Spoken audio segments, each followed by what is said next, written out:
मंदिर ना है सिंहनाथ मंदिर। ये ललाटेन्दु केशरी समय मंदिर। कोणार्क मंदिर आउ लिंगराज मंदिर ठारू ये आहु 100 वर्ष पुराना मंदिर। ये मंदिर को मुनि ऋषि मैंने गढ़ी।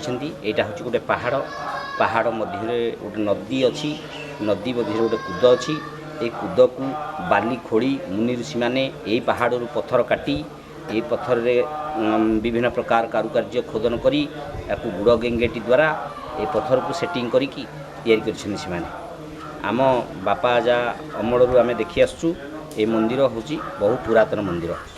ये मंदिर गोटे घास बण थिला एक धीरे धीरे सरकार तत्वावधान आसबार सफासफी कर विभिन्न प्रकार आर्कियोलॉजिकल डिपार्टमेंट या दायित्व नहीं विभिन्न प्रकार काम कार्यक्रम कर हाथ को नहीं यार उन्नतीकरण कर मंदिर रे 3 धूप 5 अवकाश करा दीपर धूपरे ठाकुरंकर खेचुड़ी अन्न डालमा कांति काकरा आउ पोड़पिठा ये सब तैयारी होछि। संध्या धूपरे बड़सिंहार आलती आउ दही पखाल डालमा राति धूप सरवा पर हूँ बड़सिंहार भोग होछि।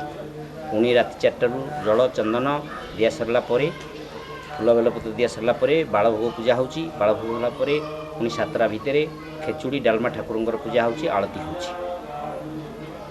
मंदिर रे रास्तार कम्युनिकेशन खोलबारू बहुत भक्त माने आसी ए मंदिर को दर्शन करी बहुत उपभोग करुछंती।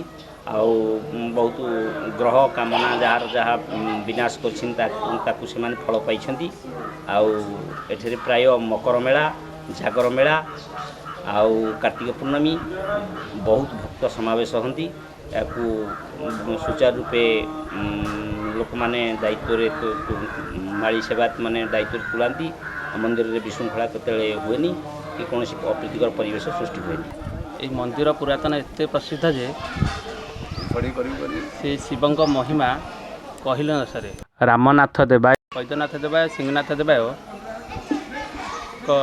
संगम स्थल त्रिवेणी संगम स्थल यही तीर्थक्षेत्र माटी हो कि पानी हो आपण जो कौन काम शुभ काम लगे निश्चिंत आपंकर फलप्रद हे।